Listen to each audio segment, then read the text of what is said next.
Good afternoon, everyone. About an hour ago, two American citizens held by Hamas since October 7th were released. These two Americans are now safely in the hands of Israeli authorities in Israel. We expect a team from the U.S. Embassy to see them very shortly. Over the coming hours, they'll receive any support and assistance that they need, and of course, we're very anxious to be able to reunite them with their loved ones. We welcome their release. We share in the relief that their families, friends, and loved ones are feeling. But there are still 10 additional Americans who remain unaccounted for in this conflict. We know that some of them are being held hostage by Hamas, along with an estimated 200 other hostages held in Gaza.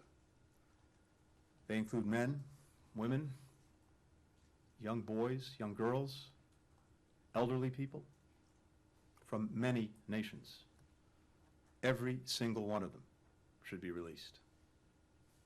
Since the earliest hours of this crisis, the President has made clear that he will do everything possible to secure the release of every hostage. During my own recent travel to the region, I emphasized the urgency and importance of this to the United States and pressed our partners to do everything they can to help us secure the release. Since that time, we've continued to work relentlessly with partners to do just that. I can't speak publicly about the details of these efforts. I know you understand that. But the urgent work to free every single American, to free all other hostages, continues, as does our work to secure the safe passage out of Gaza for the Americans who are trapped there. In this particular instance, I want to thank the government of Qatar for their very important assistance. When I was in Israel last week, I met with the families of U.S. citizens that Hamas has taken hostage. President Biden, too, had the opportunity to hear directly from the families. It's impossible to adequately put into words the agony they're feeling of not knowing the fate of their loved ones. Worrying relentlessly about them, for their safety, for their security, for their well-being. No family anywhere should have to experience this torture. What I shared with the families, as the President did as well, is that the entire United States government will work every minute of every day to secure their release, to bring their loved ones home. They have my solemn pledge, those who continue to have loved ones held hostage by Hamas, that we'll continue to do that, working as though these family members were our own. With that, I'm happy to take a few questions. Mr. Secretary? Well, thanks for coming down, Mr. Secretary. I'm just, you said you couldn't talk about specific details, but I'm wondering, you did thank the government of Qatar, and I'm wondering, since you were there, and they have an office, they host a Hamas office, if you could elaborate a little bit on what their role was, and if you continue to think that that channel there, them having an office there, is worthwhile. And then secondly, a lot has been made by you, by the President, by other officials about how it is important for Israel once, if and when it begins a ground incursion into Gaza, for it to respect the rules of war international. And I'm curious if you think that to date, even before that ground incursion has started, if Israel is respecting those rules and laws. Thank you. Matt, thanks for the questions. You'll understand that because this is an ongoing effort to get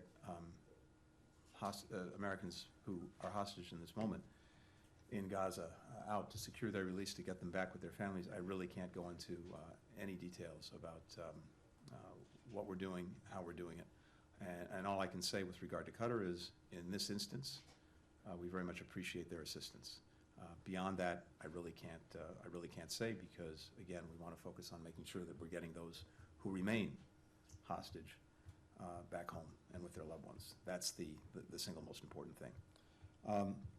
With regard to how Israel is conducting its operations, I think you've heard the President speak to this very clearly. You've heard me speak to this very clearly. We've said, we believe strongly that Israel has not only the right, but the obligation to defend itself against it's very hard to put into words, the nature, the barbarity of the attacks.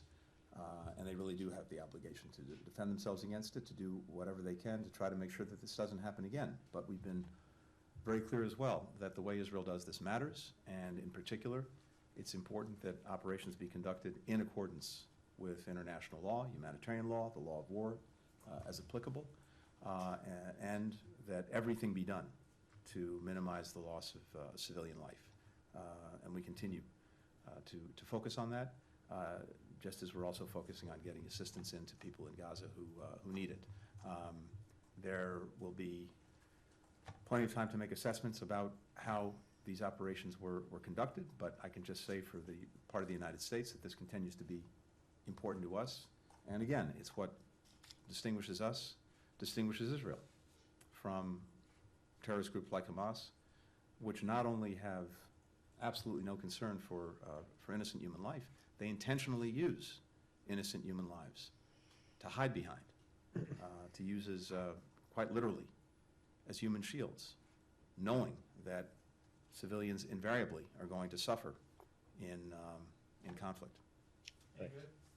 Mr. Secretary, just following up on that, Hamas has issued a statement through Abu Abaida, and I know with the huge caveat that it's a terror group and one does not attach credibility to that, but they have said that all the hostages, the civilian hostages, which include the Americans, could be released, that this could be the start of something bigger if there are no airstrikes. Would this be a moment where, if under Israel's discretion, obviously, it would be wise to pause, to give it more time to see if this is a moment, since the ground invasion has not started, should even the airstrikes be stopped, to see if you could get more people out? And it was notable, without going into details, that in the president's statement he said he expressed his thanks to Israel, to Qatar rather, in partnership with Israel. A notable connection there. The obvious inference is that they were working together on this. Does this give you hope that, despite everything that's happened, that there could still be a broader relationship and avoid a wider war? Thanks, Andrea. So, two things there. First, it's very simple. Hostages should be released immediately and unconditionally.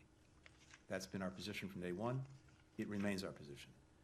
And to your point, I would not take anything that Hamas says at face value.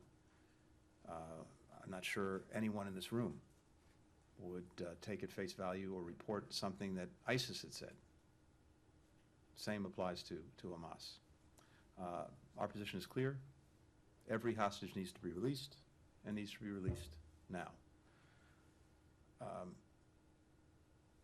There is no doubt from my own travels in the region that one of the important things throughout this this very difficult period, and since the unconscionable attack by Hamas, is to continue to find ways for countries to cooperate, coordinate, when it's in their interest to do so. And we'll continue to look to that. Any cooperation that we can elicit that facilitates the release of hostages, any cooperation that we can elicit that secures the provision of humanitarian assistance to the men, women, and children in Gaza who so desperately need it. We work on that every day. And I think we can say that we've seen some of that cooperation. The broader question, though, I think is usually important, because what's abundantly clear is the vast majority of countries, the vast majority of people want the same thing. They want a region where countries are working together, where relations are normalized, where there's greater integration, where people are working together, studying together, traveling, doing business. Overwhelming majority of people want that. And we want to see as well the rights and aspirations of the Palestinian people fulfilled in the context of that kind of region. And that's one vision, and it remains very much alive in every conversation that I had. The alternative is equally clear, and it's very stark. It's Hamas. It's Hezbollah. It's Iran. It's destruction. It's death. It's terrorism. It's darkness. So the more we are able to make real that first vision, the more I'm convinced that that's the vision that everyone, or virtually everyone, will subscribe to. So even as we are working through this challenge, this crisis, it's important to keep that vision alive, because it's important that people know that there is an alternative, and that everything that they hope for and that they aspire to is going to be best addressed through what I've just described, that first vision. We'll continue to do that. Jennifer? Thanks, Mr. Secretary. What can you tell us about the condition of these two Americans who have been released? What is their health status? And do you have any details on the condition of the Americans who are being held hostage? Have you seen any proof of life on them? And then on the Rafah crossing, what is the holdup in operationalizing this deal, and will we see it open this weekend? I can't speak to the condition of the two hostages who were just released. First, out of respect for their privacy. Second, because we haven't had a chance yet, maybe it's happening as we speak, to get our own team in there to see them, to evaluate them, and most importantly, to reunite them with their loved ones. So I'm sure that'll come out in the hours, certainly the days ahead, but I don't have anything for you on that now. Nor do I have anything for you on the status of or condition of Americans who continue to be held by Hamas. With regard to the Rafah crossing, as you know, when some of us were traveling together in the region over the past week, getting assistance moving was among my top priorities. And we worked very hard with the government of Israel, the government of Egypt, to do just that. And we secured an understanding that we would develop a plan to move assistance. That understanding was cemented by President Biden when he was in Israel, and also speaking to President al-Sisi of Egypt. In the time since, we've been working relentlessly with Ambassador David Satterfield on the ground, working with the United Nations, with Egypt, with Israel, to put that into motion. And my expectation is that you'll see that moving soon. Thank you. Thanks, everyone. Thank you. Bombing